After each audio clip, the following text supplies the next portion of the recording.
Тен Владислав Владимирович, БРС бағдарламашысы, 1998 жылдың 2 қыркүйегінде Алматы қаласында өмірге келген. Ғұмарбек Дәукеев атындағы Алматы энергетика және байланыс университетін 2020 жылы бітірген. Есептеуіш техника және бағдарламалық қамтамасыз ету бакалавры, кешенді автоматтандыру және ERP мен бухгалтерия 3.0 маманы. Жауынгерлік спорт түрімен кәсіби деңгейде айналысады. Каратэден әлем чемпионы, бірінші дан қара белбеу.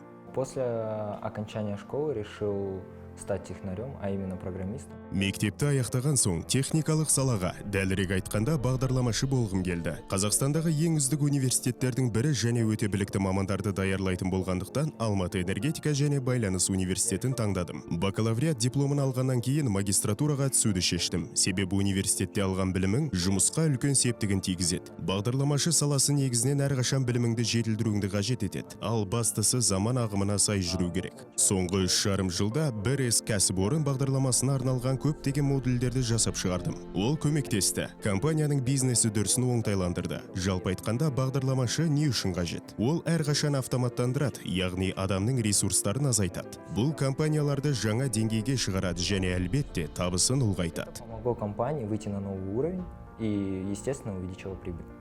Потребность разработанных модулей в том, что в каждой компании есть своя специфика. Ал құрастырылған модульдердің қажеттілігі әр компанияның өзіндік саласындағы қыр-сыры болуына байланысты. БРС жалпы бірқатар функционал ұсынатын ауқымды компания. Оның арнайы бір ерекшелігі жоқ. Біз БРС маманымыз және бағдарламаны әр компанияға үйлестіреміз. Өңделген модульдер сондықтан қажет болды. Сол себепті де біз игерген бағдарламалар жоғарғы деңгейге шықты. Менің жұмысыма қатысты мәселе ол әрине білімнің жетіспеушілігі. Арнайы білімді игермеген тек 2-ші курс. Бірақ бакалавр деңгейінде білім алған соң әрі қарай жеңілдей береді. Мен сондықтан магистратураға түстім. Өз білімімді жетілдіріп, жұмысымды оңай атқара бастадым. Купил магистратуру, чтобы увеличивать свои знания и было легче работать. Көптеген оқушылар мектепті тәмамдаған соң әрі қарай оқудың қажеті жоқ деп ойлайды. Кейбірі бакалавриат немесе магистратураны тастап кетіп жатады. Ең үлкен қателік осы. Себебі тіпті ең ауқатты адамдардың өзі әрқашан тәлім алады. Оқиды, ізденеді, біліміне жаңашылдық енгізеді. Сондықтан білім алуға әрқашан табандылық таныту керек.